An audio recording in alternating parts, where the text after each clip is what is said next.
If you scream, you die. If you talk, you die. Now tell me who sent you." Ethan Prescott's voice cut through the steam like a blade. He sat naked in the marble bathtub, a loaded pistol 3 inches from his dripping fingers, and his storm gray eyes locked onto the maid frozen in his doorway. Ella Reyes could not breathe. She could not move. The stack of white towels slipped in her arms as she stared at the scars across his shoulders, the 3 bullet holes no one outside this penthouse was ever supposed to see. And in that single suffocating second, Ella understood one terrifying truth. She had just walked in on the most dangerous man in the city, and he was never going to let her walk out the same. If a story this intense is what you came for, do me one favor, tap that subscribe button. Ring the bell and stay with me to the very end, because the twist waiting for you in the final minutes will leave you speechless. And before we go one step further, drop a comment below and tell me what city you're watching from. I want to see just how far this story has traveled tonight. Now, let's begin. Put the towels down. Ella obeyed. The stack hit the marble counter with a soft thump that sounded in that silent bathroom like a gunshot. Now step back into the hallway, slowly, hands where I can see them. "Sir, I swear to God I didn't." I said slowly, Mrs. Reyes. She backed up 1 foot at a time. Her heels touched the threshold. Her eyes never left his. And Ethan Prescott, the man the newspapers called a visionary and the police called untouchable, did not take his hand off that pistol until she was completely out of the room and the door had clicked shut behind her. Then only then did he exhale. Ella stood in the corridor. Her knees buckled. She caught herself on the wall. Her breath was coming in short, ragged gasps, the kind a person makes right before they pass out or cry or both. 3 weeks. 3 weeks she had worked in this penthouse. 3 weeks she had smiled at the head of staff, polished the silver, folded the sheets, kept her head down, collected her paycheck. 3 weeks of telling herself the rumors about Ethan Prescott were only rumors. And now she had seen the gun. And now she had seen the scars. And now she knew the rumors were not rumors at all. "Mrs. Reyes." The voice behind her was clipped British ice cold. She spun around so fast she nearly stumbled. Mr. Calloway, the head of household, stood 3 feet away with his hands clasped behind his back. "Mr. Calloway, Mr. Prescott wants to see you in the study. 9 o'clock. "Yes, sir." "Not 1 minute late." "No, sir." Calloway's pale blue eyes studied her for a beat too long. Then he turned and walked away without another word, and Ella stood there in the hallway with her heart slamming against her ribs. And she knew that at 9 o'clock her life was going to change. She just didn't know how. She didn't know if she'd still have a job. She didn't know if she'd still be alive. Ethan Prescott stepped out of the bath.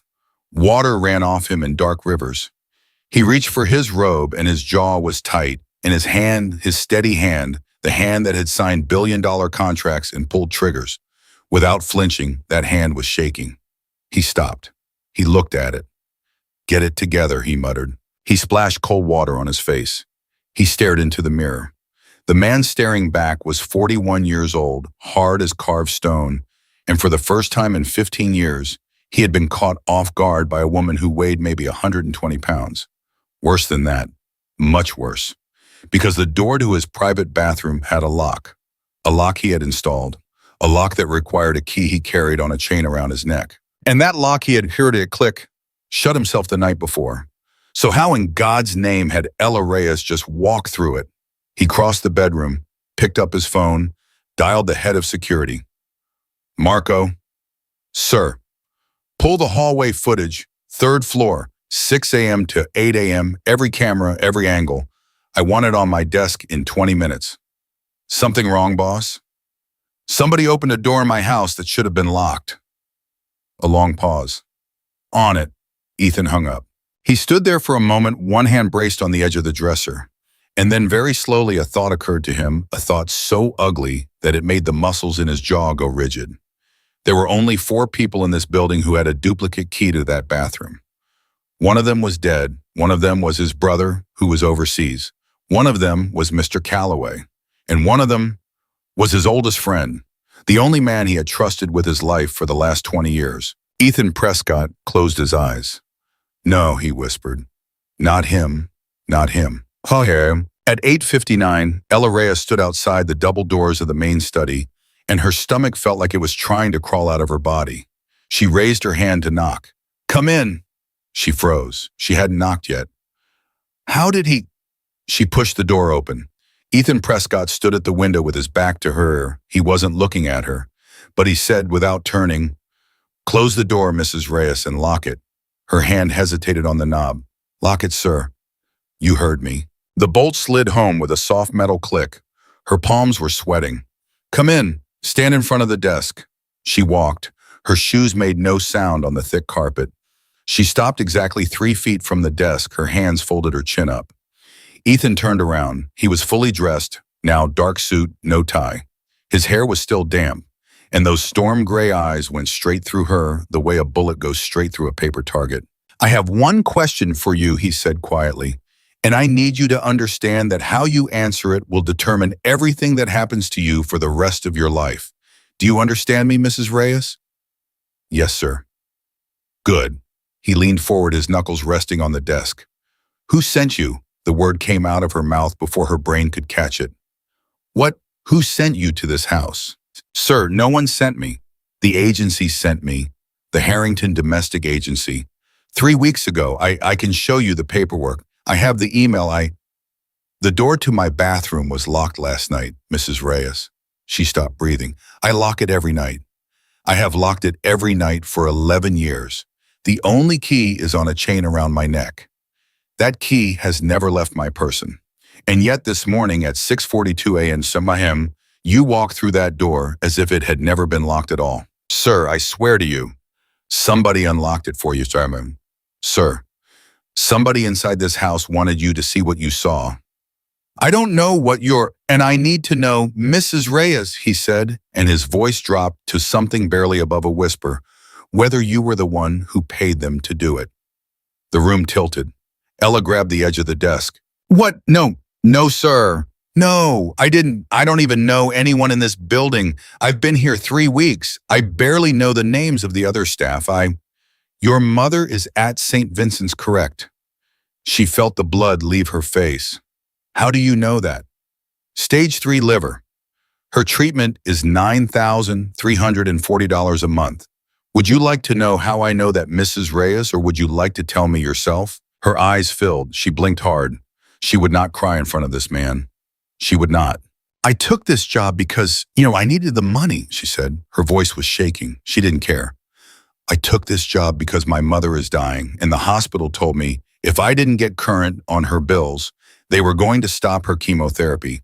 And the agency called me and offered me 4 times what I was making. And I didn't ask questions, sir, because women like me do not get to ask questions. That is all. That is all. Ethan Prescott stared at her for a long, long moment. Something in his eyes shifted, not softened. Nothing about this man softened, but shifted, like a wall moving 1 inch. He sat down, slowly. Sit, Mrs. Reyes. Sir, sit. She sat. Her legs nearly gave way. He opened a drawer. He pulled out a folder. He slid it across the desk toward her. Open it. She opened it. Inside was a photograph. A surveillance photo, black and white, grainy. It showed the hallway outside his bathroom. It showed Ella Reyes standing in that hallway at 6:41 a.m., one hand raised to knock on the door. And it showed something else. It showed the door already cracking open from the inside, pushed by a hand she could not see. Ella stared at the photograph. Her mouth went dry. I didn't open it, she whispered. I know. She looked up. You know. I knew the moment I pulled the footage. He leaned back in his chair.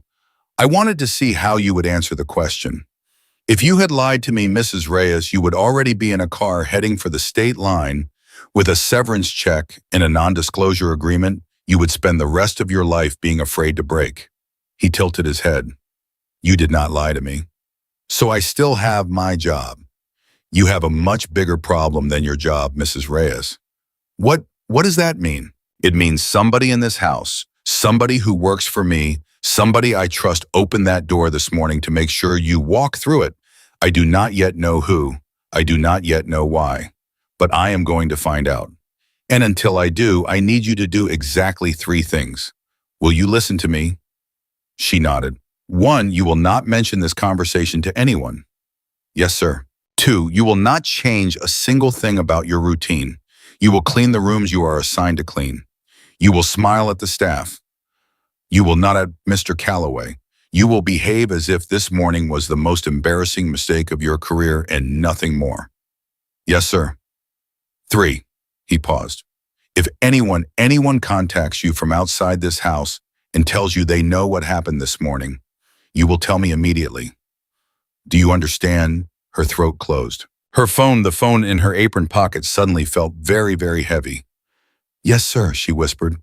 I understand. Good, you may go. She stood up. Her legs felt like water. She walked to the door. Her hand was on the lock. Mrs. Reyes. She stopped. I'm sorry about your mother. She did not turn around. She could not. If she turned her around, he would see the tear running down her cheek, and something told her Ethan Prescott had seen enough of her weaknesses for one morning. Thank you, sir. She unlocked the door. She walked out. And the moment the door shut behind her, Ethan Prescott picked up his phone, dialed a number, and said 7 words into the receiver that he had not said in 6 years. Michael, I need you in the city. Jam. Ella made it to the service stairwell before her knees gave out. She sat down hard on the top step. She pressed both hands to her face. She did not cry, not yet, because women like her did not get to cry on the clock. But her phone was buzzing in her pocket. She pulled it out. Unknown number. It had called her exactly 22 minutes ago, right before the meeting. It was calling her again now. Her thumb hovered over the green button. If anyone contacts you from outside this house, she knew she should hang up. She knew she should walk straight back to the study and hand Ethan Prescott this phone and let him deal with it. She didn't. She answered. Hello, Mrs. Reyes? The voice on the other end was soft, male, measured, almost gentle. I am so glad you picked up. Who is this, a friend? I don't have any friends in this city. That's exactly why you need me. She said nothing. Ella. The voice used her first name, and something about the way he said it made her skin crawl. May I call you Ella? No. A small amused breath. Fair enough, Mrs. Reyes then. I know what you saw this morning. I know what he asked you just now in his study. I know he told you to tell him if anyone called. And I know you are sitting in a stairwell right now trying to decide what to do. The blood drained out of her face. She looked up. She scanned the ceiling. She could not see a camera. That did not mean there wasn't one. How are you? How are you doing in this? Because I have been watching that man for 15 years, Mrs. Reyes. I know every inch of that penthouse. I know every member of his staff. I know the color of his bed sheets and the brand of his coffee and the name of the woman his brother married in 2012. And I am about to make you an offer that is going to save your mother's life. Ella's mouth went dry. What? $9,340 a month, Mrs. Reyes. That is what St. Vincent's charges. I know because I paid it last night. Your mother's bill is current. Her treatment will continue tomorrow morning as scheduled. You may call the hospital to verify. I will wait. She could not speak. I do not want anything from you today, Mrs. Reyes. I am telling you it because I know what you are thinking. I do not want information. I do not want you to spy on him. I do not want you to do a single thing that you would not already do on any normal day in that house. I am simply introducing myself. Who are you? Someday soon I will tell you, but not today. Today, I am only the man who just saved your mother's life. And I am asking you, Mrs. Reyes, the next time I call this number to pick up. And if I don't, the voice was quiet, then your mother's next bill will not be paid. And Ethan Prescott, I promise you will not pay it either. He does not know you, he does not love you, and he will discard you the moment you become inconvenient to him. That is the kind of man he is. I am offering you something different. A long silence. Think about it, he said softly. The line went dead. Ella sat on the step. She did not move for a very long time. Her hands were shaking so badly she could barely hold the phone. She thought about Ethan Prescott's voice. If anyone contacts you from outside this house, you will tell me immediately. She thought about her mother in that hospital bed with a tube in her arm and a chart at the foot of the bed that said payment overdue in red ink. She thought about the way the stranger on the phone had known the exact amount on that bill. She thought about the fact that the man who had just walked into her life on the other end of that phone line had apparently already paid it. And for the first time in 3 weeks, Ella Reyes understood that she was not a housekeeper anymore. She was a game piece. She just didn't know yet which side of the board she was on. So at 6 floors above her in the main study, Ethan Prescott stood in front of a wall of security monitors hidden behind a sliding bookshelf. On one of them, he could see the grainy black and white image of a woman in a gray uniform sitting on the top step of the service stairwell, holding a phone to her ear with a hand that was shaking so hard it blurred the feed. He watched her lower the phone. He watched her stare at the screen. He watched her not move. And then very quietly, Ethan Prescott said to the empty room, "Oh, Mrs. Reyes, who just got to you?" Behind him, a second door opened, a door that had not opened in this penthouse in 6 years. A tall man stepped in, dark coat, tired eyes, a scar across his jaw that matched one of the three on Ethan's shoulder. "I came as fast as I could," the tall man said. "What's the emergency?" Ethan did not turn around. "Someone is inside my walls, Michael." "How deep?" "Deep enough to unlock a door I lock every night." The tall man was silent for a moment. Then he said very carefully, "Ethan, there are only 4 people in this world who can unlock that door. I know. One of them is dead. I know. One of them is your brother and he's in Zurich. I know. One of them is Calloway. I know." A long pause.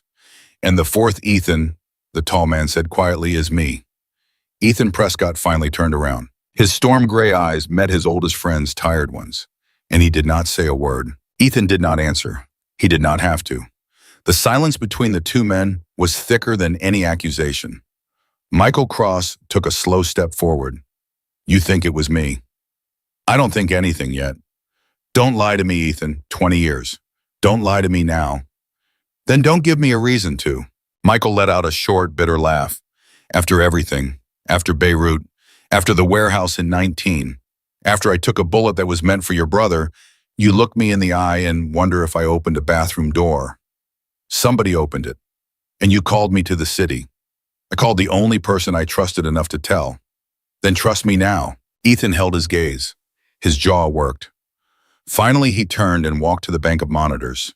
He tapped the screen. The footage from 6:41 a.m. came up again. The hand, the crack of the door, the shape just barely out of frame. "Look at the wrist." Michael leaned in. "Watch." The hand pushed the door. For half a second, a cuff slid into view. Dark fabric. A flash of silver at the edge. "A watch band," Michael murmured. "A silver watch band. Calloway wears a gold watch, always has." "I know. I wear this." Michael lifted his left wrist. A black leather strap. An old field watch with a cracked dial. "I know." Michael was quiet for a long moment. Then very carefully he said, "Your brother wears a silver band." Ethan did not answer. "Ethan, I heard you. Your brother is in Zurich." "I know where my brother is." "Then who?" "I don't know, Michael. That's why you're here. I don't know." Ethan's voice cracked for the first time in years. He caught it, pressed it back down. "Somebody is standing in my house right now wearing a silver watch and smiling at my staff, and I need to know who he is before the sun goes down." Michael nodded once. "Then let me work." "Go." Michael turned toward the door. His hand was on the knob. "Michael," he stopped. "If I find out you lied to me, you won't. But if I do, then you do what you have to do, Ethan. Same as always." And then he was gone. Ethan Prescott stood alone in his study. He pressed his palms flat against the desk. He closed his eyes. And for the first time in 15 years, the man who ran half the city felt something very close to fear crawl up the back of his spine.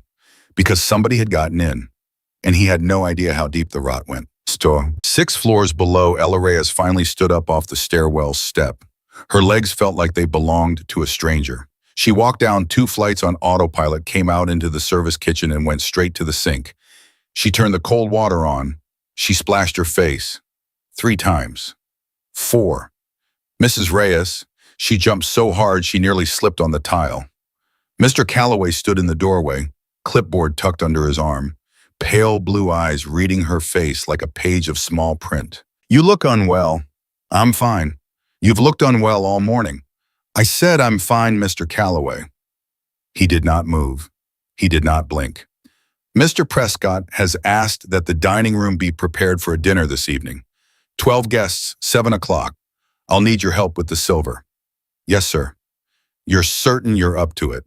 "Yes, sir." He tilted his head. Mrs. Reyes. Yes, sir. Whatever it is you think you are carrying in your pocket right now, be careful with it. She felt her blood freeze. Sir, a phone that buzzes too often is a phone that tells a story. That's all. He turned and walked out. Ella stood at the sink with the water still running. Her hand went without thinking to the pocket of her apron. The phone was still there, warm against her thigh, heavy as a brick. He knew. He couldn't possibly know. But he knew, or in this thought was worse, so much worse, he was the one who had opened the door. She turned the water off. She walked out of the kitchen the long way around, and as she passed the grandfather clock in the front hall, she looked up, and for one split second she thought she saw the reflection of a man in the polished brass pendulum, a man who was not there when she turned her head to look. She kept walking. By 3 in the afternoon, the penthouse was full of catering staff, florists, and 2 security men Ella had never seen before. Michael Cross moved through the chaos, like a shadow nodding at people watching, hands watching, wrists. He stopped Calloway in the hallway. Mr. Calloway, Mr. Cross, it's been some time. 6 years. Indeed. Tell me something. The bathroom door, 3rd floor, east wing. Calloway's face did not change. What about it, sir? Who has keys? Mr. Prescott, his brother, yourself. And I do. Anyone else? No, sir. You're certain. I am the head of household, Mr. Cross. I am certain about locks. Good. Then you won't mind if I check the key cabinet. A single flicker in Calloway's eye. Just one. The key cabinet is in my office, sir. I know where it is. Of course. They walked together. Calloway opened the cabinet with a key from his own chain. The small brass ring that should have held the bathroom duplicate was empty. Michael stared at the empty hook. When was the last time you opened this cabinet, Mr. Calloway? Yesterday morning, 8 a.m., as per routine. Was the key present then? It was. And between 8 a.m. yesterday and this moment, the cabinet has been locked. It has. And you've had the only key on your person. I have. Michael turned slowly to face him. Then how, Mr. Calloway, is that hook empty? The older man's mouth open, closed. For the first time in the 20 years Michael had known him, Calloway looked like a man who did not have an answer. I don't know, sir. Try harder. Mr. Cross, I swear to you. Don't swear, think. Calloway pressed a thin hand to his mouth. His eyes darted, and then slowly they lifted. The cleaner. Excuse me, the window cleaner. He came yesterday morning at 9:15. He was in my office for perhaps 90 seconds while I fetched a key for the balcony. I was gone. No more than a minute. Describe him. Tall, mid-30s, dark hair. He was wearing a watch, I remember, because he kept checking it. Michael's voice went very quiet. A silver watch. Calloway paled. Yes, sir, a silver watch. Michael was already moving. Get me the contractor's logbook. Now. Ella had folded 3 napkins when her phone buzzed in her pocket. She froze. She looked around. 2 caterers were arguing about wine glasses. No one was watching her. She slipped into the pantry. She pulled out the phone. A text, unknown number. Check the pocket of the coat you hung up this morning. Her heart stopped. She had hung her coat, her old cheap black coat, on the staff hook by the service entrance at 6:30 that morning. She had not touched it since. She walked out of the pantry. She walked down the service corridor. She turned the corner toward the staff cloakroom. Her coat was there. She reached into the left pocket. Nothing. She reached into the right pocket. Her fingers closed around something cold, metal, the size of a quarter. She pulled it out. A key, a small brass key with a red tag tied to it. On the key, written in small, neat handwriting, for when you change your mind. Mrs. Reyes. She spun. The key flew out of her hand and landed on the carpet with a soft tap. Michael Cross stood in the doorway, tall, dark coat, tired eyes, a scar across his jaw she had not noticed before. She'd never seen this man in her life. What did you just drop? Nothing, sir. It didn't look like nothing. I must have dropped a button. He bent down. He picked up the key. He straightened slowly. He looked at the red tag. He looked at her. Mrs. Reyes. Yes, sir. Who gave you this? I don't know. I swear to you, I don't know. It was in my coat pocket. I just found it. I've been here all day. I haven't left. I haven't. Breathe. She couldn't. Mrs. Reyes, breathe. She sucked in air. Good. Now listen to me. My name is Michael Cross. I work for Mr. Prescott. I've worked for him for a very long time. Whatever is happening in this house right now, you are in the middle of it, and I need you to come with me. Sir, he told me, Mr. Prescott told me if anyone contacted me, I was to tell him immediately. I was going to, I swear, I believe you. I don't know who these people are. I believe you, Mrs. Reyes. Come with me. He reached for her arm, gently. She pulled back on instinct. Don't touch me. He lifted both hands. I won't. I won't. But I need you to walk ahead of me, back to the study, right now. Don't stop. Don't speak to anyone. Don't look at anyone. Don't touch your phone. Understand? Yes, sir. They walked. Halfway down the corridor, her phone buzzed again. Michael's voice was flat. Don't. I wasn't going to. I mean it. I know. They reached the study. Michael knocked twice. The door opened on the second knock. Ethan was already standing. What happened? A window cleaner took the key yesterday, mid-30s, dark hair, silver watch. Calloway's giving me the contractor info now. He held up the brass key, and this was just planted in her coat pocket. Ethan's eyes moved from the key to Ella. Her face was white. Her hands were trembling. Her eyes were red, but not from tears, from the strain of holding them back. Mrs. Reyes? Sir? How many times has that phone of yours rung today? Twice, sir, once before our meeting, and now a text. Why didn't you come straight to me? Her voice broke. Because he said he paid my mother's hospital bill last night. Ethan went very still. Repeat that. He said the voice on the phone, he said he paid $9,340 to St. Vincent's last night. He said my mother's treatment would continue tomorrow. He said if I didn't pick up the next time he called, the bills would stop, and you wouldn't pay them either. And he, give me the phone. Sir. Mrs. Reyes, give me the phone. She handed it over. Her hand shook so hard she nearly dropped it. Ethan looked at the screen. The last text. Check the pocket of the coat you hung up this morning. He handed it to Michael. Michael plugged it into a small device from his coat pocket. Running the number now. How long? 3 minutes. Ethan turned back to Ella. The storm gray eyes that had been ablaze that morning were something else now. Not soft, not kind, but focused, like she was the only thing in the room worth looking at. Mrs. Reyes, I need to ask you something, and I need you to answer me honestly. Yes, sir. Did you call St. Vincent's this morning to verify? No, sir, I haven't had a minute. Call them now, speaker on. Her fingers fumbled. She dialed the hospital billing department. It rang. A woman answered. St. Vincent's billing, this is Denise. Hi, Denise, this is Ella Reyes. I'm calling about my mother, Rosa Reyes, patient ID 44219. One moment, please. Keyboard clicks. Yes, Mrs. Reyes, I have her here. Can you tell me the status of her account? The balance was paid in full last night at 11:42 p.m. via wire transfer. Next month's treatment has been pre-authorized and paid as well. Your account is current through July. Ella's knees buckled. Ethan caught her elbow before she hit the floor. Thank you, Denise. Of course, ma'am. Have a blessed day. The call ended. Ella covered her mouth. For a moment, the only sound in the room was her trying not to cry. Michael's voice was quiet. The number's coming up.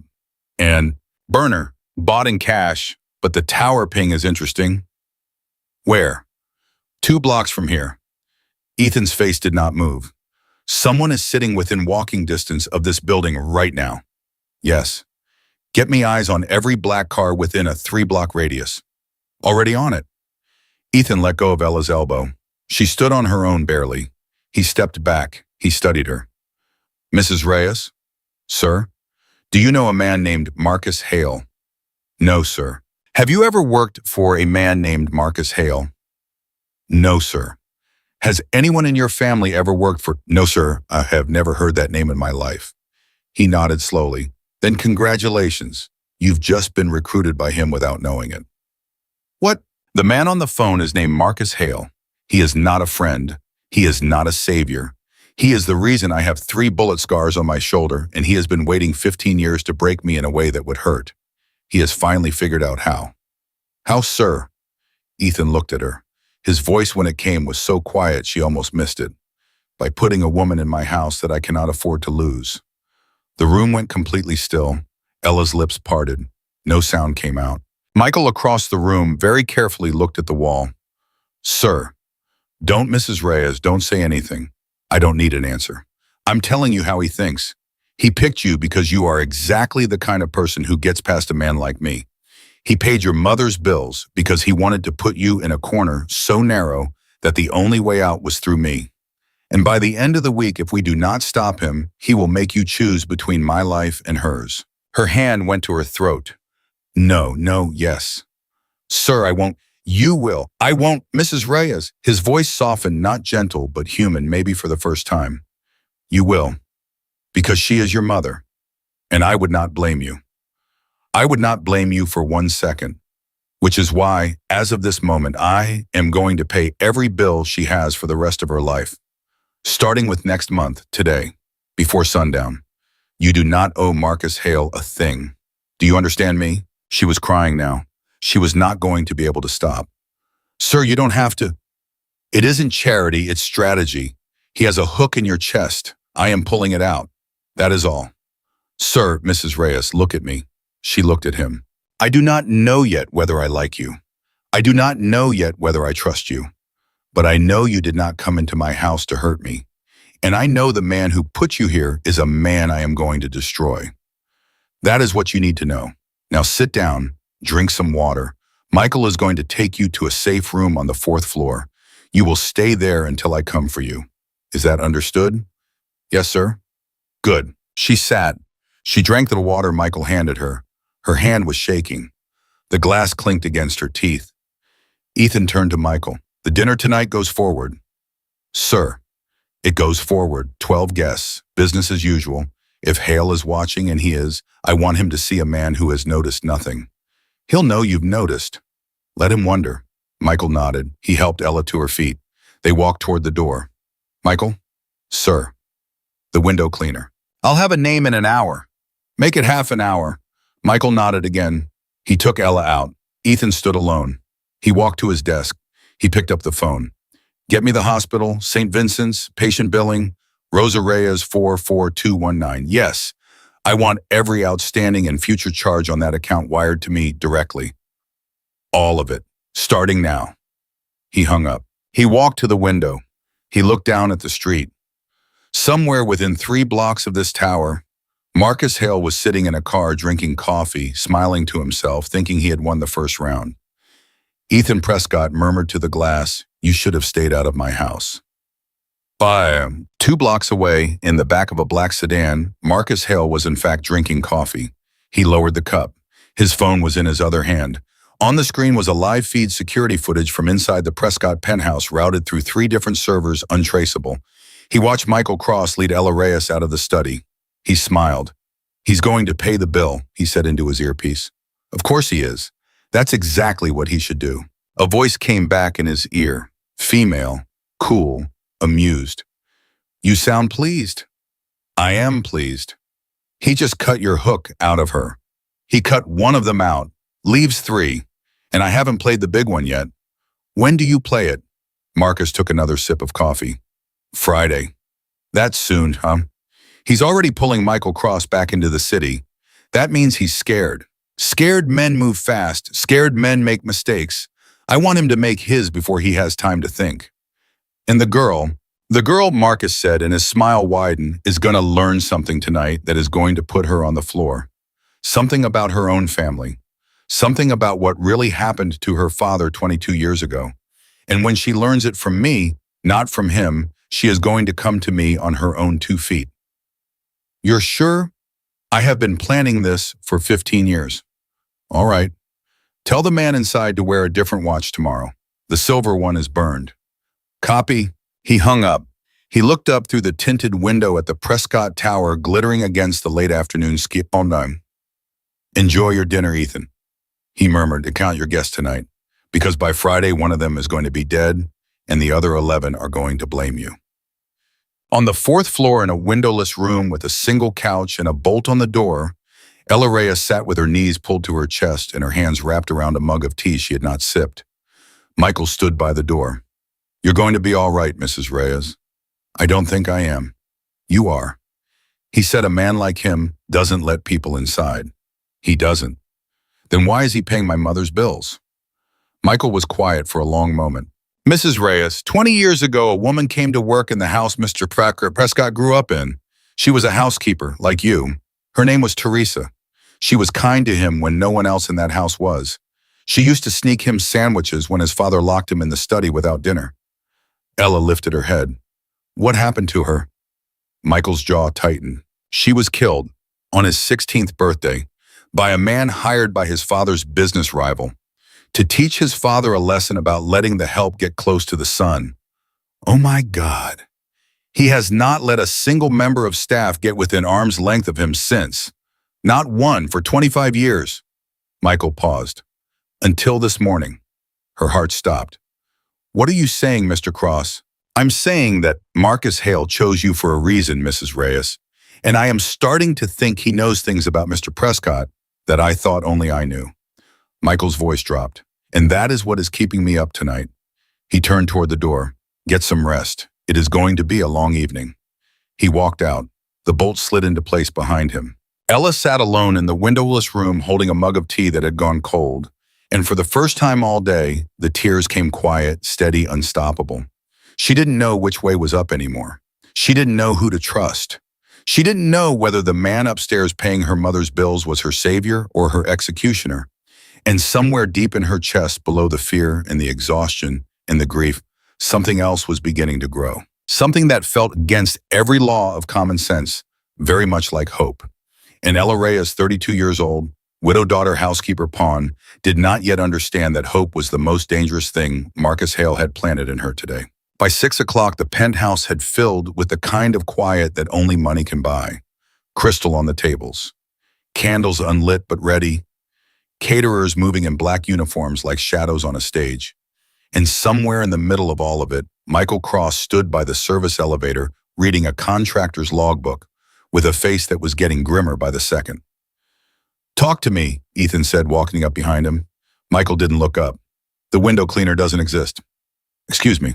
"The name in the book is Daniel Ortiz, works for Crystal Clear Services. I just called them. They have no Daniel Ortiz on payroll. They have no record of a job at this building yesterday. The signature in the logbook matches nobody they employ." "Then who let him in?" "Calloway did. He checked the ID was a forgery, a good one." "How good?" "Good enough that a man who has been running security for this building for 20 years did not catch it." Ethan's jaw tightened. "Which means Marcus Hale has somebody who can forge city-issued contractor IDs. Worse than that." "How much worse?" Michael finally looked up. Crystal Clear had a genuine job at this building, 2 floors down. Yesterday morning, same time, so our man knew the cleaning schedule, which means he has somebody inside building management. Ethan closed his eyes for a half second. "How many people in building management?" 43. "Michael, I know." "Michael, we have 3 hours until 12 people I have known for a decade walk through that elevator and sit at my dinner table." "I know. One of them is working for him." "I know." Ethan opened his eyes. "Then we run every name, right now, every guest on that list, every staff member working tonight, every caterer, every driver, every florist, every human being who breathes in this building between now and 9 o'clock. I've already started. Start faster." Michael nodded once and walked away. Ethan stood there a moment longer, staring at the elevator doors, and for the first time in years, he had the feeling he used to get as a boy in his father's house, the feeling of being watched through a wall he could not see. Upstairs on the 4th floor, Ella Reyes had stopped crying. She had stopped because she had run out. There was a limit to how long a woman could cry in one day, and she had reached hers. She stood up from the couch. She walked to the small mirror on the wall. She looked at the woman staring back at her, swollen eyes, blotchy cheeks, hair coming loose from the bun, and she said quietly to her own reflection, "Pull yourself together, Ella Reyes." A soft knock at the door. She froze. "Who is it?" "Michael Cross." The bolt slid. He stepped inside. He held a tray of sandwich, a fresh cup of tea and apple. You need to eat. I'm not hungry. Eat anyway, long night ahead. She took the tray. She did not sit. She looked at him. Mr. Cross? Ma'am, you told me something earlier about a woman named Teresa. I did. You told me Mr. Prescott hasn't let anyone close to him in 25 years. That's right. Then why are you being kind to me? Michael studied her for a long moment. His scar caught the light. Because Mr. Prescott told me to. That's not an answer. It's the only answer you're going to get tonight, Mrs. Reyes. I'm a housekeeper. You were a housekeeper this morning. I don't know what you are tonight. He turned toward the door. Mr. Cross. He stopped. What's going to happen at this dinner? His hand paused on the handle. He did not turn around. One of two things, Mrs. Reyes, either nothing at all or something none of us walk away from. I'll know which one by 9 o'clock. He walked out. The bolt slid home. Ella set the tray down on the small table. She sat. She picked up the sandwich. She made herself take a bite. It tasted like nothing. Her phone, which she had not been able to bring herself to give back yet, which was still in her pocket, which nobody had taken from her, buzzed. She did not want to look. She looked anyway. Are you eating the sandwich, Ms. Reyes? Her whole body went cold. She stood up so fast she knocked the tray. She spun around. She looked at the ceiling, the corners, the vents. She could not see a camera. She could not see anything. Another buzz. Don't look for the camera. You won't find it. She gripped the phone with both hands. Who are you? She typed. The reply came in 2 seconds. I told you. A friend. Stop saying that. All right, then let me say something else. Your father did not drown in 2003, Mrs. Reyes. The phone slipped out of her hand. It hit the carpet. The screen did not break. Another text was already coming in. He was pushed. By a man you have met. By a man who sleeps 1 floor above you right now. Her hand found the edge of the couch. She sat down without meaning to. Her father. Her father had drowned at Lake Harriston when she was 10 years old. It was the single defining event of her childhood. A fishing trip. Bad weather. They had pulled his body out 3 days later. She had stood next to her mother at the funeral and held her mother's hand and promised herself that someday she would grow up and take care of her mother the way her father could not. And the voice on the other end of this phone was telling her, that's not possible, she typed. Her fingers were shaking so badly she had to type it twice. Ask him. Ask who? Ask Ethan Prescott, who was on Lake Harriston on August 14th, 2003. Ask him whether he has ever heard the name Daniel Reyes. Ask him what his father was doing that weekend. And then watch his face, Mrs. Reyes. Watch his face very carefully, because a man cannot hide a thing like that in his eyes. She stared at the screen. Why would I believe you? You don't have to. Ask him. If I'm lying, you'll know. If I'm telling the truth, you'll know that too. Either way, you'll know. She sat there for a long time. A final message came in. I paid for your mother's treatment last night, Mrs. Reyes. Not because I wanted to hurt you, because I have been trying to find you for 15 years. Your father was a friend of mine, a very dear one. And the men who killed him are at this dinner tonight. Men, plural. Yes. Which ones? You will know them when you look. They will be the two who cannot look you in the eye. The phone went dark. Ella sat on the couch. Her breath was coming in short, shallow bursts. Her chest felt like it was filling with concrete. Her father. Her father, her father. The door handle turned. She shoved the phone under the couch cushion 1 second before Michael Cross walked back in. Mrs. Reyes, change of plan. Mr. Prescott wants you to attend the dinner. She stared at him. What? As staff? Serving? He wants you in the room. Why? Because if there is somebody inside his house who is working with Marcus Hale, he wants you where he can see you. And he wants that person to know he is not afraid to have you in the room. Mr. Cross, I can't.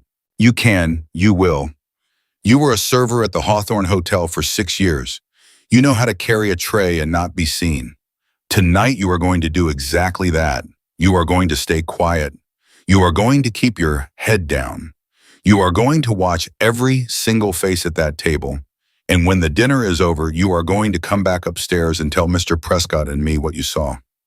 Her hands were shaking. I don't trust myself right now, Mr. Cross. You don't have to trust yourself. You have to trust him. She looked up. Do you trust him, Mr. Cross? Michael did not answer right away. Then, with my life, Mrs. Reyes, I have for 20 years, and I am telling you right now as a man who has made a great many mistakes, I have never once regretted that.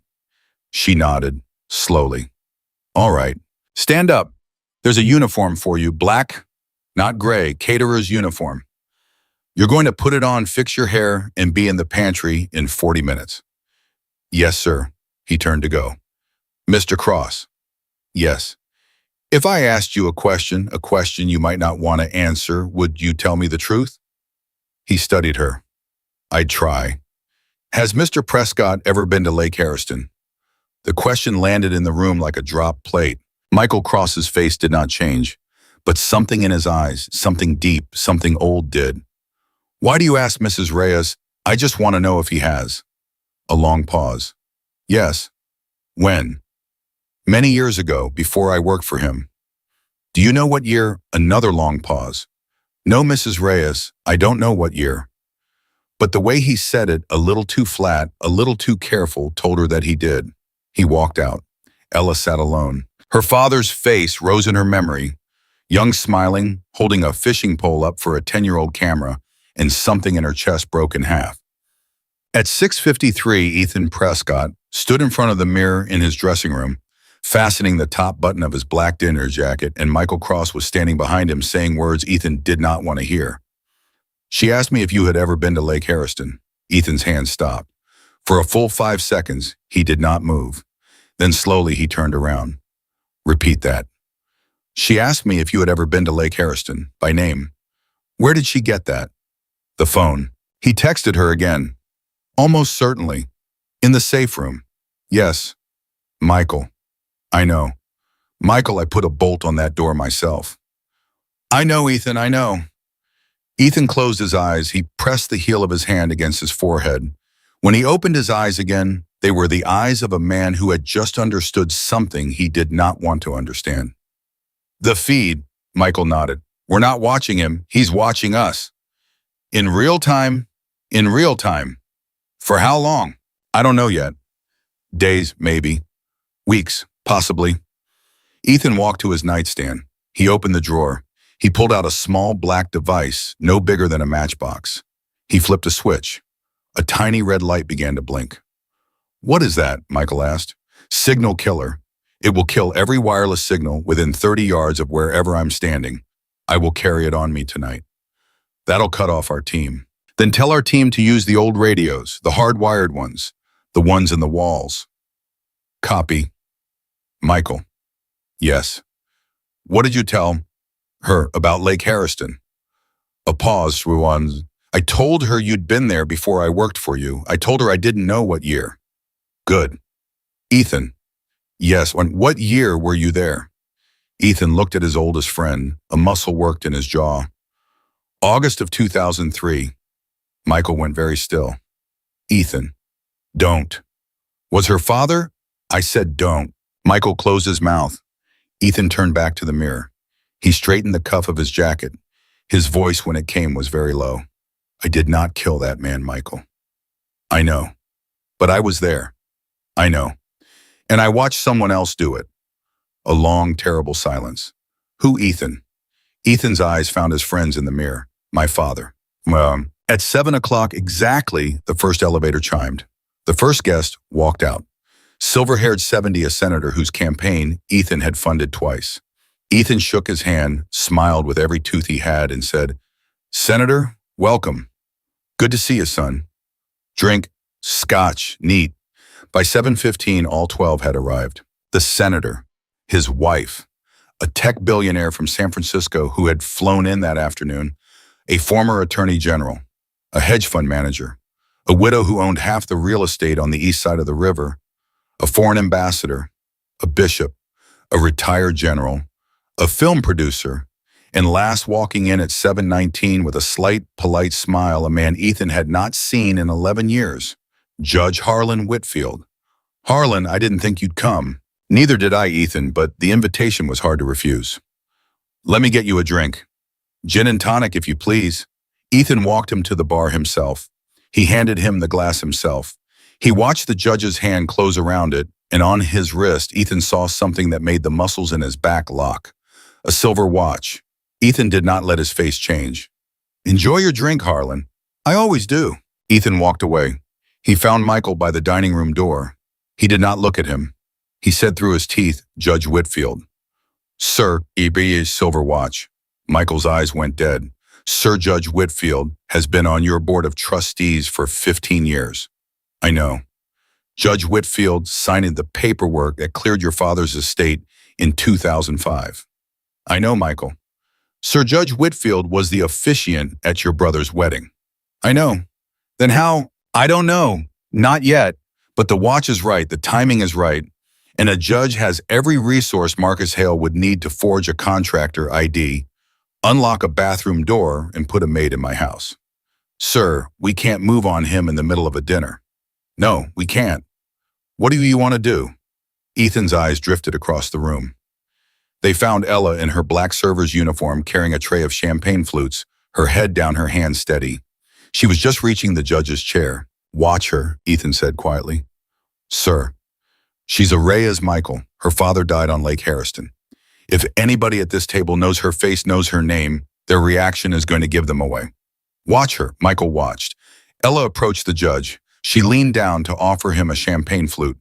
For one flickering fraction of a second moment, the judge looked up at her, and the color drained out of his face. It was the fastest micro-expression Michael Cross had ever seen. In an instant, it was gone, replaced by a polite smile and a nod of thanks. But the damage was done. Ella moved on to the next chair. Her hands did not tremble. Her face did not change. She had seen it too. Michael turned his head a fraction of an inch toward Ethan. "Did you see that?" "I saw it. He knows her.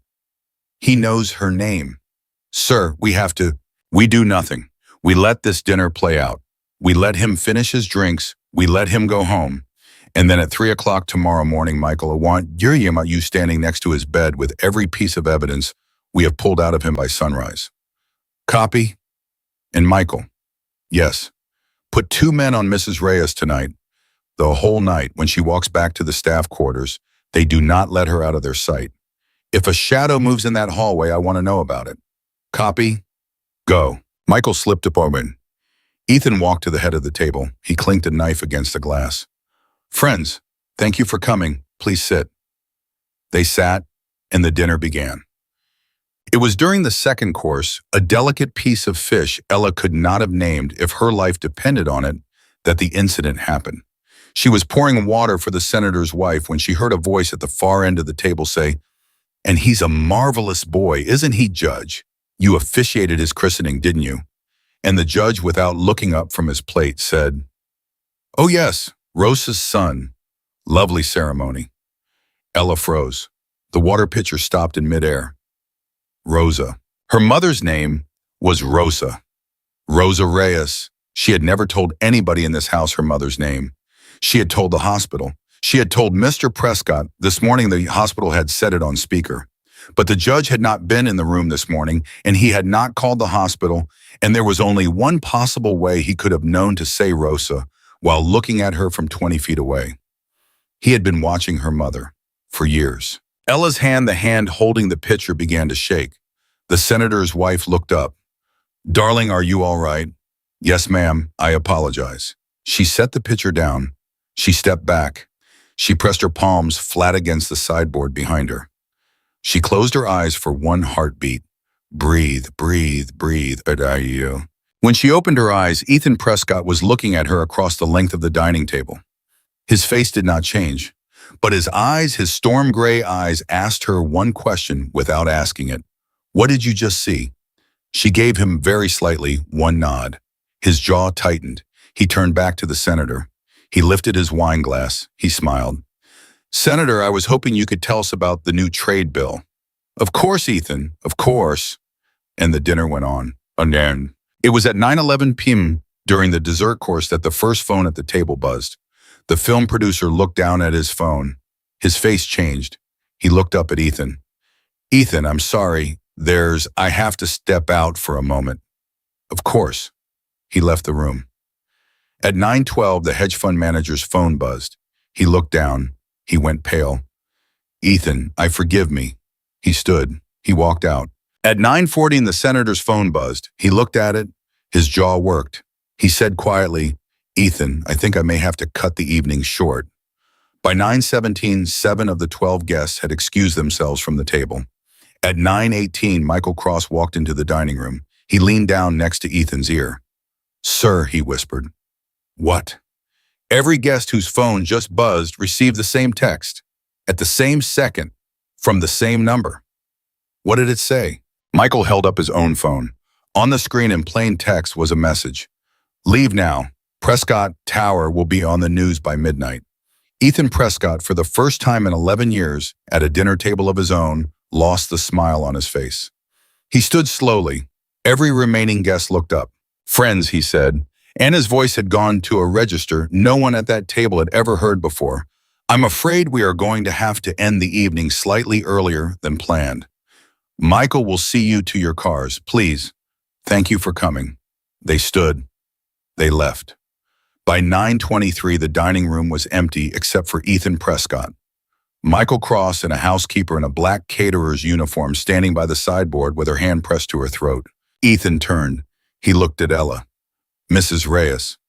"Sir." The judge said the name Rosa. "Yes, sir."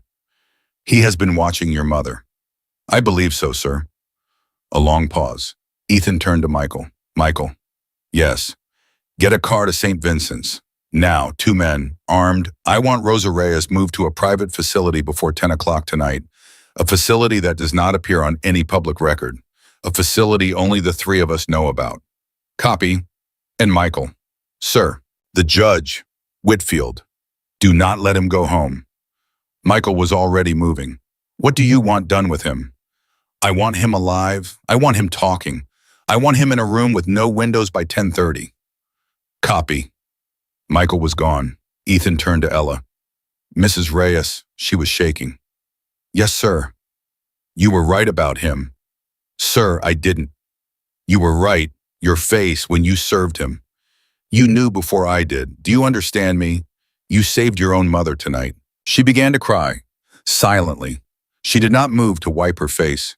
She just stood there, tears running down her cheeks because the adrenaline of the last 10 hours had finally broken. Ethan took 1 step toward her. He stopped. He did not know what to do with his hands. For the first time in 25 years, Ethan Prescott wanted to comfort another human being, and he had no idea how. Finally, very quietly, he said, "Mrs. Reyes, I'm going to ask you one question, and I need you to answer me honestly." "Yes, sir." "What else has Marcus Hale told you tonight?" Her eyes lifted to his, and she said it. "He told me you were at Lake Harriston the day my father died." Ethan Prescott did not blink. He did not breathe. For 1 very long second, he did not do anything at all. And then very quietly he said, "He told you the truth, Mrs. Reyes." Her hand flew to her mouth. "What?" "I was there. I was 19 years old. I was sitting in the back of a boat with my father and another man. I did not know what they were going to do. I did not understand what I was seeing until it was already done. And I have carried it, Mrs. Reyes, every single day of my life since." She took a step back, then another. Her back hit the sideboard. "You were there." "Yes." "My father, I did not push him." "But you saw," "Yes." "And you never know."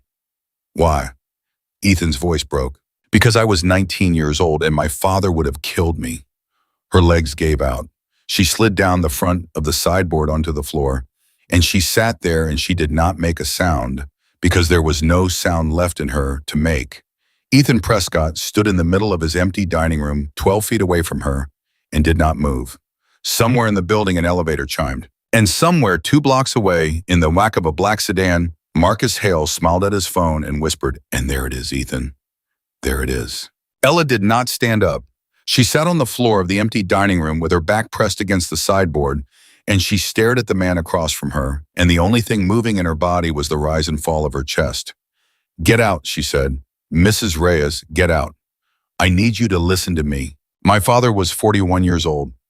Her voice was flat, dead, the voice of somebody who had just been cut in half and was still somehow speaking. "He had a daughter, he had a wife. He went on a fishing trip on a Saturday morning, and he never came home. And you were in the boat." "Yes." Say his name. Mrs. Reyes, say his name right now. If you cannot say his name, then I am walking out of this building tonight and I am never coming back, and you can explain to Marcus Hale why his plan worked. Ethan Prescott closed his eyes for 1 second. When he opened them, there was nothing in them but the truth. Daniel. Your father's name was Daniel Reyes. He was from Bridgeport. He worked at a plant my father was trying to buy. He would not sell the union rights. He organized a strike. On August 14, 2003, he was invited onto a boat to discuss a settlement. He should not have gotten on that boat, but he did, because he thought he was going home with a deal for his men. Ella's mouth trembled. Keep going. Mrs. Reyes, keep going. There was an argument on the water. My father asked me to get something from the cabin below. I was gone 60 seconds. When I came back up, your father was in the water. He did not come up. Did he hit his head? No. Was he pushed? A pause. Yes. Her jaw clenched. A tear ran down her cheek. She did not wipe it. By who? Ethan swallowed. By the third man on the boat. Not my father. My father's fixer. A man who does not exist on any piece of paper. A man who my father paid to do the things my father did not want to touch. And you watched. I got there in time to see your father go under. I did not get there in time to stop it. And I have lived with the difference, Mrs. Reyes, for 22 years. Why didn't you go to the police? Because my father told me that if I did, my mother would be next. And then my brother. And then me. Your father is dead. He has been dead for 15 years. Then why didn't you go to the police 15 years ago? Ethan did not answer. Why? Because Mrs. Reyes. His voice went very quiet. The fixer is still alive. And the fixer is the person who came for me 3 years later. And the fixer is the person who put the 3 bullets in my shoulder that you saw this morning. And the fixer, God help me, is the man you know as Marcus Hale. Ella Reyes stopped breathing. What? Marcus Hale is not a businessman. Marcus Hale was my father's killer for hire. He killed your father. He killed my mother 6 months later when she tried to leave my father. He tried to kill me on my 22nd birthday. And 15 years ago, when he realized my father had cut him out of the will and left him with nothing, he decided that every single member of my family and every single person who ever helped me was going to die. One at a time. Ella pressed her hand over her mouth. My brother went into hiding in Zurich because Marcus has a man who has been trying to find him for 9 years. Michael Cross lost his sister, Mrs. Reyes. She was 31. She had 2 boys. Marcus got to her in 2019. That's why Michael went off the grid. That's why it took a phone call this morning to bring him back. Every person still alive in my inner circle is alive because they are impossible for Marcus to find. And now Marcus has found you. Why? Because he could. No, there's a reason. There's always a reason. Why me? Ethan's voice dropped to almost a whisper. Because your father was the last thing he ever did that he did not get paid for. My father stiffed him on that job. Marcus wanted $12,000. My father paid him nothing. Marcus has held that grudge for 22 years. And when he found out that Daniel Reyes had a daughter and that she was broke and that her mother was dying, he saw an opportunity to use her to take everything I have, including my life. Ella was shaking her head slowly back and forth. He said you were the one who killed him. I know he did. He said you pushed my father into the water. I know. He said your father sent him to watch it happen. He said whatever he had to say to put you in this chair. How do I know you're not lying? A long silence. Ethan Prescott walked to the sideboard. He reached into the drawer. He pulled out a small, battered manila envelope. It was old. It was yellow at the edges. He knelt down, knelt in front of her, which was not a thing Ethan Prescott had done in front of another human being in 2 decades, and he set the envelope on the floor between them. Open it. She did not move. Open it, Mrs. Reyes, please. She opened it. Inside was a photograph, old, bent, taken with a cheap, disposable camera. It showed a boat on a lake, 3 men on the deck. One was Ethan's father. She did not know him, but she recognized the shape of him in Ethan's own bones. One was a thin, dark-haired man she was looking at for the first time in her life and would have recognized anywhere because the face on the security footage Michael Cross had shown her that afternoon The window cleaner with the silver watch was the same face, only 22 years younger. And the third man, standing at the back of the boat in a yellow windbreaker, looking directly at the camera with an expression she had seen every Christmas morning of her childhood, a mix of exhaustion and stubborn private joy, was her father. She let out a sound that was not a word. It came from somewhere under her ribs. "Where did you get this?" "I took it 60 seconds before he died. My father asked me to photograph the view. I was 19. I did what he said." Your father turned his head at the last second and looked at the camera. "I did not know who he was then. I learned his name in the newspaper 3 days later." "You kept it." "I kept it for 22 years, Mrs. Reyes, because I swore to myself that if the day ever came when a Reyes stood in front of me and asked me the truth, I would not have to remember. I would only have to open a drawer." Ella held the photograph in her hands. The edges were soft from being touched over and over. The back of it had writing in pencil. She turned it over. In a young man's handwriting in careful letters was a single sentence. "I'm sorry, sir, I was 19. Ella Reyes put the photograph flat against her chest and she cried. Not the quiet, controlled crying of a servant in a rich man's house. The crying of a 10-year-old girl who had just been told the truth about the worst day of her life 22 years late. Ethan Prescott sat on the dining room floor 3 feet away from her and did not move. He did not reach for her. He did not speak. He understood in a way he had never understood before that the only thing he could offer her in this moment was to be present while she broke. So he was present, and she broke. Michael Cross came back into the room at 9:41. He stopped in the doorway. He looked at the 2 people on the floor. He did not ask. He waited. "Michael." "Sir?" "Rosa. Moved 10 minutes ago. She is safe. She is under a different name. 2 of our men are on the door. The facility is in a town that is not on the hospital's referral list. Nobody followed the ambulance. Nobody will find her." Ethan nodded. "Whitfield. In a room, not talking yet. But he is sweating, sir. He knows we know." "Anything on the judge's phone?" "Yes, we broke it open 20 minutes ago. Marcus and Whitfield have been communicating for 6 years. Encrypted. We have conversations that would put the judge in a federal prison for the rest of his life. We have references to your father's will. We have references to your brother's location. We have references to Lake Harriston." Ethan's jaw tightened. "Good. Sir?" "Yes, Michael. There's one more thing." "Say it." Michael hesitated. "Mrs. Reyes should probably hear this too."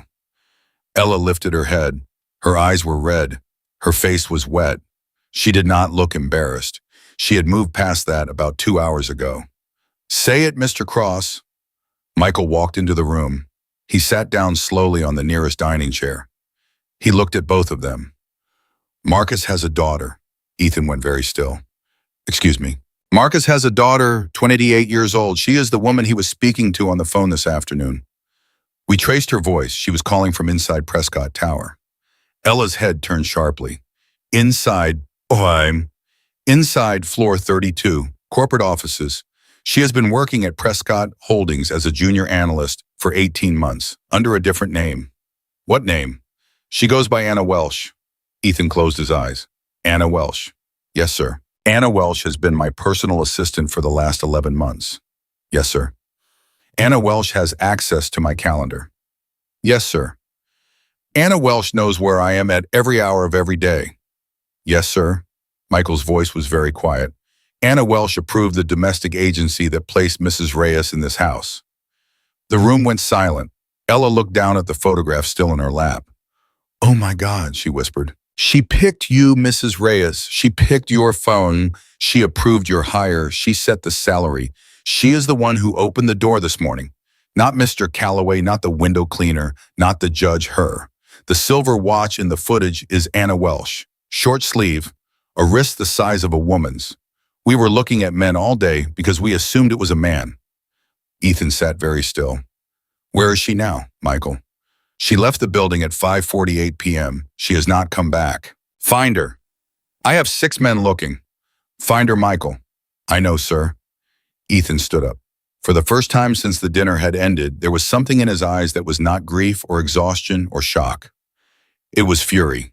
Clean, clear, controlled fury. "Mrs. Reyes." "Sir?" "Can you stand?" I think so. Good. Come with me, both of you. Come. At 10:04, Ethan Prescott walked into a small, windowless room on the second sublevel of the Prescott Tower. Michael was behind him. Ella was behind Michael.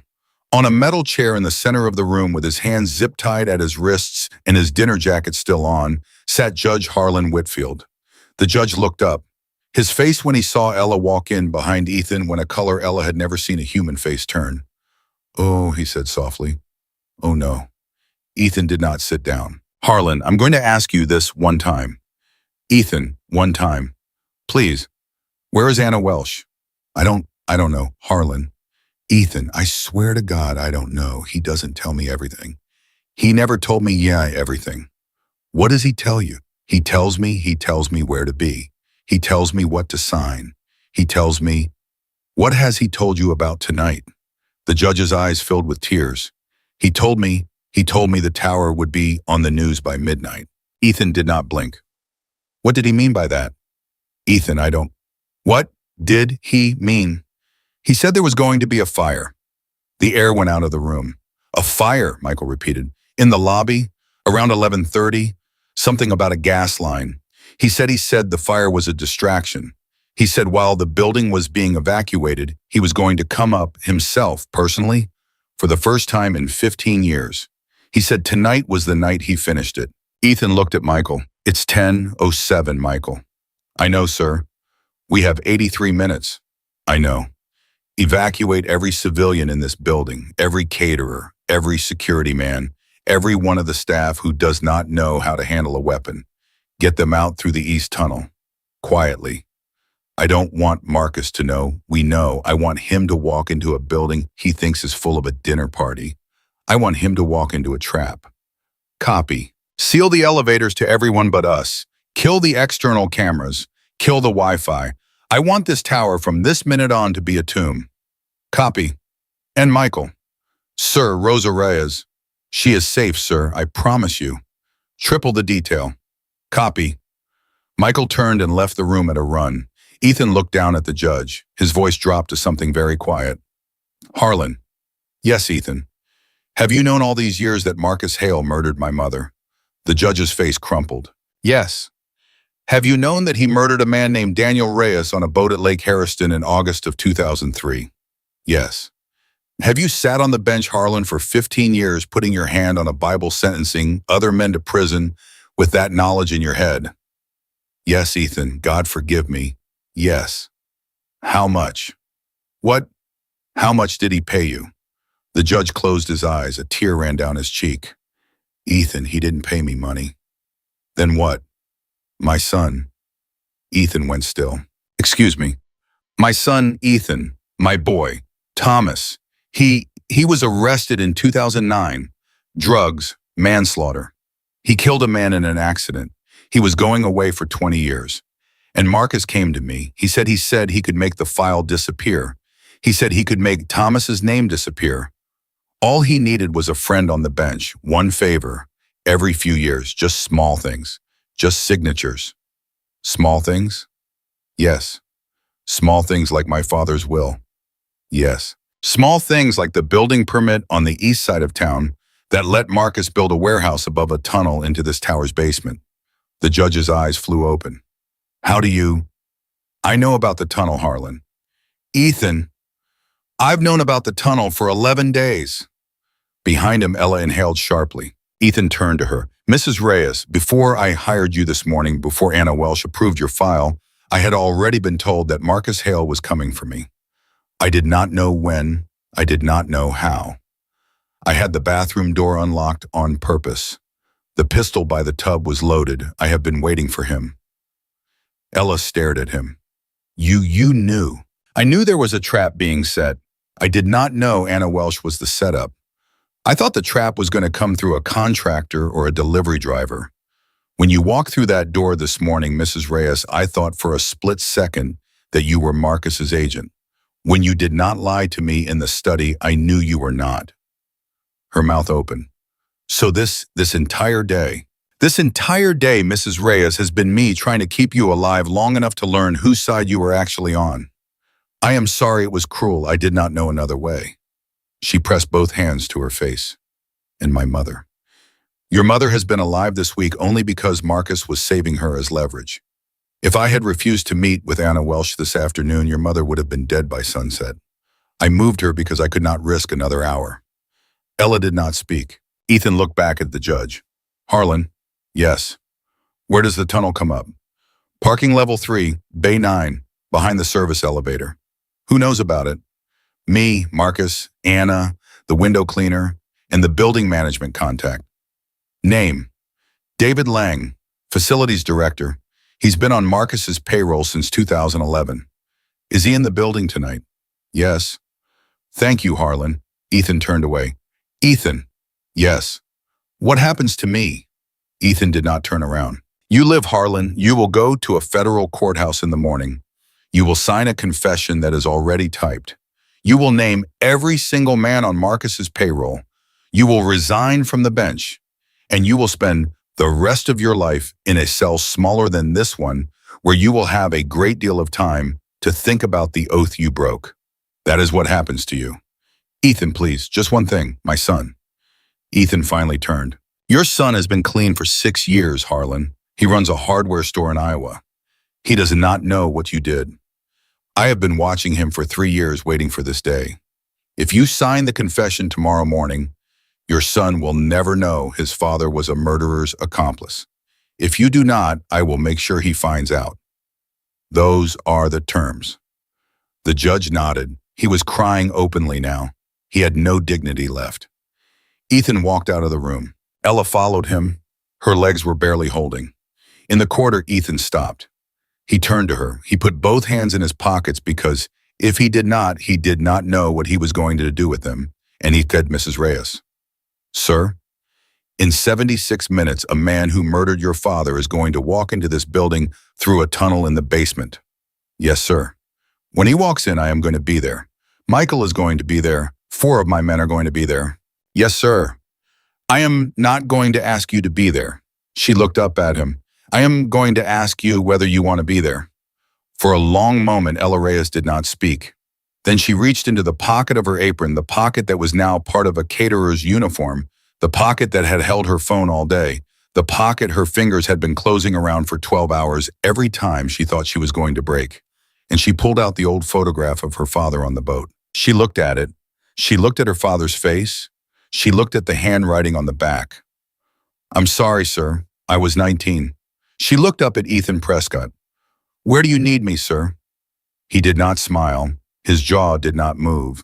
But something behind his storm gray eyes, something deep, something that had been frozen for 22 years, cracked. Thank you, Mrs. Reyes. Don't thank me, sir. Why not? She put the photograph back in her pocket. She straightened her shoulders. She looked him square in the eye. Because I am not doing this for you. I know. I am doing it for the 10-year-old girl who stood at a gravesite in Bridgeport 22 years ago and swore to her father she would grow up and find out what really happened to him. Ethan nodded once. Then let's go find out Mrs. Reyes. They walked down the corridor together, not side by side, not holding anything, not touching, but walking in the same direction. For the first time all day. And somewhere above them, in an empty penthouse that had an hour ago held 12 of the most powerful people in the country, the clock above the mantel struck 10:11, and a small electronic device in the hand of a woman named Anna Welsh, standing 3 floors below them in the dark, began to count down from 79 minutes. Michael Cross met them at the service elevator at 10:13. He had a black tactical vest in his hands. He held it out to Ella without a word. Mr. Cross, I don't know how to... You don't have to know how to fight, Mrs. Reyes. You have to know how to duck. Put it on. She put it on. Her hands fumbled at the straps. Ethan reached over and tightened the shoulder clasp without asking. His knuckles brushed the side of her neck for half a second. Neither of them acknowledged it. Status, Ethan said. Civilians are out. Tower is empty except for our team. 6 men, 2 on the tunnel mouth, 2 at the elevator, 2 floating. David Lang is in a janitor's closet with a bag over his head and a zip tie on his wrists. He is not saying anything yet. He will. Anna, still can't find her. Michael, I know, sir, I know. She is somewhere in this building. She has to be. The elevators are sealed. The stairwells are sealed. She did not leave. How certain? 95%. Not good enough. It is the best I have. Ethan's jaw tightened. The gas line. We have a man on it. It's a dummy. No gas. Just a wired detonator. Loud but cosmetic. Marcus wanted the fire alarm, not the fire. He wanted the building to believe it was being evacuated. So the building appears to evacuate. Marcus walks in through the tunnel. He comes up through the parking garage. He takes the private elevator to the penthouse. He thinks he is walking into a building full of rich guests running for the stairs. He thinks I'm on the 32nd floor trying to get my dinner party to safety. Yes, sir. Where is he instead going to find me? In the parking garage, sir. Waiting? Waiting. Ethan nodded slowly. He turned to Ella. Mrs. Reyes. Sir. When Marcus comes up out of that tunnel, he is going to see me first. He is going to see Michael. He is going to assume that the man who pushed your father in the water 22 years ago is the only thing standing between him and the top of this building. He is not going to be looking for you. I understand. When I give you the signal, and not 1 second before you are going to step out from where I tell you to stand, you are going to let him see your face. Her breath caught. My face? Yes. Why? Because Marcus Hale has spent 22 years believing that the one man on earth who could look him in the eye and name him for what he did was my 19-year-old self. I was the only living witness, the only human being on the planet who could say with certainty that Marcus Hale pushed Daniel Reyes off a boat on August 14th, 2003. Ethan's voice dropped. He is going to look up out of that tunnel tonight and see 2 witnesses, me and the daughter of the man he killed, standing side by side. Ella went very still. And that is going to freeze him, she said. Yes, Mrs. Reyes, for exactly as long as Michael needs to put him on the ground. She looked at the floor for a moment, then she lifted her head. All right, all right, all right, let's go. At 10:41, David Lang started to talk. Michael came back up from the janitor's closet with his jaw set and his phone in his hand. Sir, Marcus is already in the tunnel. Ethan's head came up. Already? He went in 40 minutes ago, before the dinner even ended. He has been sitting in the dark under this building since 9 o'clock. Why? Because he was not planning to come up after the evacuation, sir. He was planning to come up during, while the fire alarms were going, while the fire department was arriving, while your security team was focused on getting civilians out. He was going to walk into a chaos of his own making. And now there is no chaos. And now there is no chaos. He is sitting down there waiting for an alarm that is not going to sound. He is going to realize something is wrong within the next 10 minutes. And when he realizes it, he is going to come up anyway. He is going to come up anyway because he has waited 15 years for this, sir, and he is not going to walk away. Ethan nodded once. Then we take him at the mouth. Copy. Mrs. Reyes. Sir, change of plan. You are not going to be in the garage with me. Sir, you are going to be upstairs, penthouse study, behind a locked door with 2 of my men. Sir, you said I needed to. I said he needed to see your face. He will. We have cameras in that garage, Mrs. Reyes. When we have him on the ground and disarmed, I will bring him up to the study. He will see you then, on my terms, in my house. Not in a tunnel in the dark where a man who has been planning this for 15 years has the advantage. She opened her mouth to argue. She closed it. She nodded. Yes, sir. Good, go with Michael's man. Now, move. A man in black led her toward the private elevator. She stepped inside. The doors began to close. Her eyes found Ethan's over the man's shoulder. For one long second, neither of them spoke. Then Ethan said, Mrs. Reyes. Sir. If anything happens in the next 20 minutes, if you hear gunfire, if you hear nothing at all, you do not open that study door. Do you understand me? Sir, do you understand me? Yes, sir. Promise me. I promise. The doors closed. Ethan turned to Michael. Let's go. The garage was very quiet. Ethan stood behind a concrete pillar. Michael stood behind another. 2 of his men crouched low behind a panel van.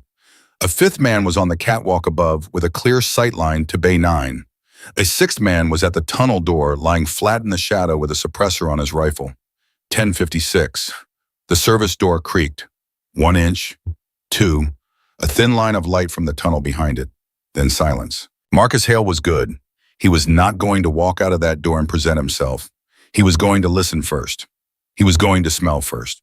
He was going to put one hand out in one eye, and he was going to see whether the garage was exactly as empty as he expected it to be. Ethan closed his eyes. He thought very clearly about his breath, about the concrete at his back, about the weight of the pistol in his hand. He thought about a 19-year-old boy on a boat at Lake Harriston, a boy who had stood frozen at the top of a ladder while a man in a yellow windbreaker went into the water, a boy who had been told for 22 years by his own father, by his own fear, that the only way to survive the knowledge was to swallow it. He was 41 now. He was done swallowing. The tunnel door opened another inch. A head emerged. Thin, dark hair going gray at the temples. A face Ethan Prescott had seen in every nightmare he had ever had. Marcus Hale stepped into the garage, and Michael Cross from behind the pillar 20 feet away said in a voice that was perfectly even, "Hello, Marcus?" Marcus Hale froze. Hands. He did not move his hands. Hands. He raised them, slowly, palms out. Ethan stepped out from behind his own pillar. He did not raise his pistol. He held it down at his side. "Hello, Marcus." Marcus's eyes traveled to him. A small, cold smile touched the edge of his mouth. "Ethan, you're early." "I'm always early. The alarms aren't going to go off, Marcus." "I noticed that." "David Lang talked." "I assumed he would." "The judge talked too." "Of course he did." "Then you know this is over." Marcus's smile widened a fraction. "Oh, Ethan, it is so much less over than you think." Behind Marcus, the tunnel door opened. A second figure stepped out. And Ethan Prescott, who had been steady for the last 4 hours, felt the floor of the world shift an inch under his feet. It was Anna Welsh. She had a handgun in her right hand, and she had Ella Reyes by the hair with her left. Ella's lip was split. Her cheek was bleeding. The tactical vest on her chest was half unstrapped. Her eyes found Ethan's across the garage, and the look on her face said she had not gone up in the elevator, that she had never made it up, that she had been taken somewhere between the 4th floor and the lobby, that the man in black who had led her into the elevator had not been Michael's man at all. "No," Michael breathed. "Yes," Marcus said, and he turned his head without taking his eyes off Ethan. "Good evening, Mrs. Reyes. So glad you could join us after all." Ella did not say anything. Anna Welsh pressed the barrel of the gun against Ella's temple. "Drop the weapons," Marcus said. "All of you, right now." "No," said Ethan. "Drop them, Ethan, or she goes first." "No." "Ethan, think." "I am thinking."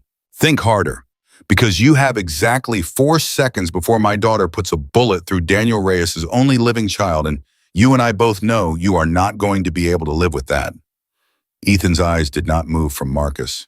His voice went very quiet. "Anna." Anna Welsh's finger tightened on the trigger. "Anna, look at me." "Don't talk to her, Ethan." "Anna, I know who your mother was." The garage went dead silent. Marcus Hale's face changed. For the first time in the entire evening, maybe the first time in the entire 22 years, Ethan had been waiting for this moment. Marcus Hale's face changed. "What did you say?" "I said I know who her mother was, Marcus." "You don't know anything." "Her name was Catherine Doyle." Anna Welsh's hand began to shake. "She was a waitress in Bridgeport. She worked at the diner on Route 9. She had red hair and a chipped front tooth, and she went missing in the summer of 1998. Everyone in town thought she had run off with a trucker. She hadn't. You killed her, Marcus. You killed her because she was pregnant, and you did not want a child. You did not know she had already had the child. You did not know she had given the child up for adoption. You did not know, did you, Marcus, that the little girl who was adopted by a family in Hartford in 1998 was your daughter? And you did not know that she spent 11 years of her life searching for her biological father. And you did not know that when she finally found you, she lied to you about who she was, because by then she had figured out what you had done to the woman who had borne her." Anna Welsh's mouth opened. "Anna," Marcus said, "don't. You are not her father, Marcus. You are her mother's murderer. And she knows. She has known for 6 years. Anna, don't listen to him. Look at her face, Marcus. She has always known." Anna Welsh's gun hand dropped 1 inch too as she turned her head slowly to look at the man next to her. "You killed her," she whispered. "Anna, you killed my mother. Anna, he is lying. He is lying to you." I have the coroner's file, Ethan said. I have had it for 3 years. I have been watching you, Marcus, for 3 years. I have been watching her for 3 years. I knew who she was the day she applied to work at Prescott Holdings. I hired her on purpose. I put her next to me on purpose. I wanted her close, Marcus. I wanted her to see every single day what kind of man her mother had been killed by. I was not going to tell her tonight. I was going to wait until you were in handcuffs and let her read the file herself. But you put a gun against the hair of a woman whose father you also killed, and now I am telling her right now. Anna Welsh stepped back 1 step, 2, she lowered the gun. Ella Reyes staggered forward and fell to her knees on the concrete. Anna, Marcus Hale said it, and for the first time in his life, there was something close to panic in his voice. Anna, listen to me. Don't speak, Anna said. Anna, you are my daughter. I said don't speak. Marcus lunged for her gun. It was the last thing he ever did. Anna Welsh, who had been raised in a quiet house in Hartford by 2 elementary school teachers named Mr. and Mrs. Welsh, who had spent 11 years searching for her biological father, who had spent 6 years secretly investigating what that father had done to her biological mother, who had spent the last 11 months standing 3 feet from Ethan Prescott's desk holding the most dangerous secret of her life. In her mouth, lifted her hand and fired exactly once at close range into the chest of the man who had killed Catherine Doyle in the summer of 1998. Marcus Hale went down. He hit the concrete. He did not get up. Anna Welsh stood over his body. She was not crying. She was not even breathing very hard. She lowered the gun. She opened her hand. It clattered to the floor. She looked across the garage at Ethan Prescott. I am so sorry, she said. I was going to tell you. I was going to tell you on Monday. I know, Anna. I did not know what he was going to do tonight. I know. I swear to you, I did not know. I know, Anna. Come here. She walked across the garage. Her legs did not want to hold her.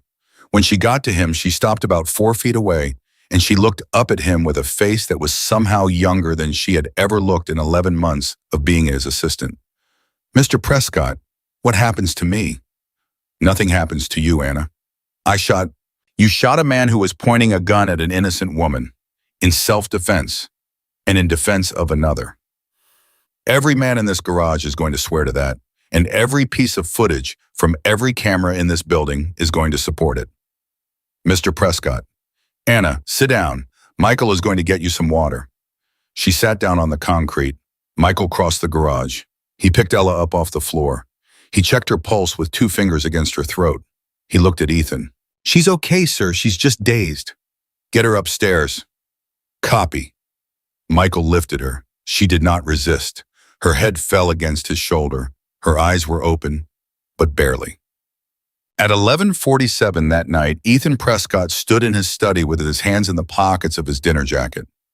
Michael was on the phone in the corner, talking quietly to a man from the Attorney General's office. Anna Welsh was asleep on a couch in a room down the hall, with a blanket over her and a doctor 2 feet away. Judge Whitfield was in a federal holding cell. David Lang was in a second. Calloway, who had been questioned for 2 hours and cleared of everything except mild incompetence with a key cabinet, was sitting in the kitchen with a cup of tea and a great deal on his mind.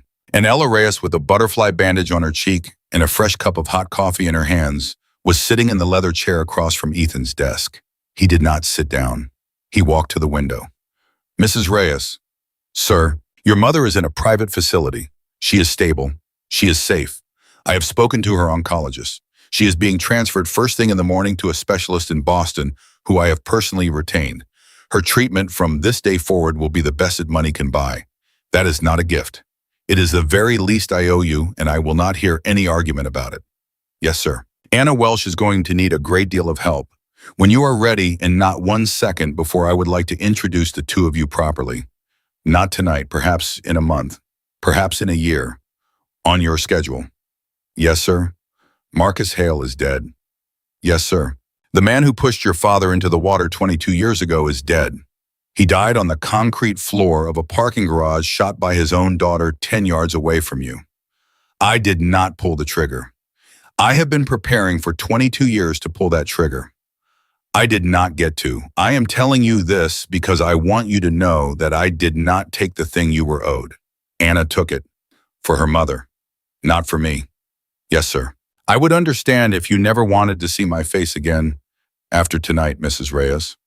A long silence. I don't feel that way, sir. He turned slowly. He looked at her. No, no, sir. Why not? She set the coffee cup down. She looked at the photograph on his desk, the old one of her father, which he had laid on the blotter hours ago and had not put away. She looked at her own hands. She looked at the bandage on her cheek and the reflection of the dark window behind him. Because you were 19 years old, sir, and you have been carrying him for 22 years. And I do not think I have the right to take that from you. Ethan Prescott stood very still. Mrs. Reyes, Ella. Sir, I have not allowed another human being to call me by my first name in 25 years. I know, sir. It's Ethan. I know. I would like you to use it. Sometime. When you are ready. Not tonight. Her eyes filled. She blinked the tears back. She nodded. All right. All right. He walked across the room. He stopped in front of her chair. He did not sit. He did not touch her. He reached down and picked up the photograph off the desk. He held it out to her. This is yours, he said. It has always been yours. I was just keeping it for you. She took it. She pressed it flat against her chest. And Ella Reyes, 32 years old, widow-daughter housekeeper, witnessed the last child of a man named Daniel Reyes who had died on a lake in 2003, closed her eyes and whispered to nobody in the room but her own father, I found you. 3 months later, on a Tuesday morning in Boston, Rosa Reyes walked out of a cancer treatment center under her own power for the first time in 2 years. Her daughter was waiting at the door. So was a tall man in a dark coat with storm gray eyes who opened the car door for an old woman he had never met before and introduced himself by his first name. 6 months later, Anna Welsh began therapy with a specialist in Connecticut. She continued to work at Prescott Holdings. She was not charged with any crime. She and Ella Reyes met for coffee on a rainy afternoon in October, and they talked for 4 hours, and when they stood up to go, Anna hugged the daughter of Daniel Reyes for a long time, and neither of them was the first to let go. 1 year later, Ethan Prescott sold the penthouse at Prescott Tower. He did not say why. He bought a house by the water. Instead, an old house with a porch and a yard and a kitchen big enough for more than one person to work in. Michael Cross took over the operational side of the business. Rosa Reyes planted a vegetable garden in the back of the new house in the spring. And Ella Reyes, who had walked into a bathroom on a Tuesday morning and seen a man with 3 scars and a loaded pistol, stood on a porch one evening at sunset next to a man who was no longer afraid of being seen. And she understood finally that some doors open by accident and some doors open because they were meant to. And the only thing a person has to decide when they find themselves standing in the wrong doorway at the right moment is whether they have the courage to walk through. She did. He did. In the story of Daniel Reyes and Catherine Doyle and a 19-year-old boy on a boat and a little girl at a graveside and a bathroom door that should have been locked. That story, which Marcus Hale had spent 15 years trying to turn into a weapon, became in the end the story of how 2 people who had been broken by the same man learned to stand together in the light. And that is where it ends. Not with a gunshot, not with a funeral, not with a vow, but with a door, opened on purpose, walked through on purpose, and closed for the last time behind them.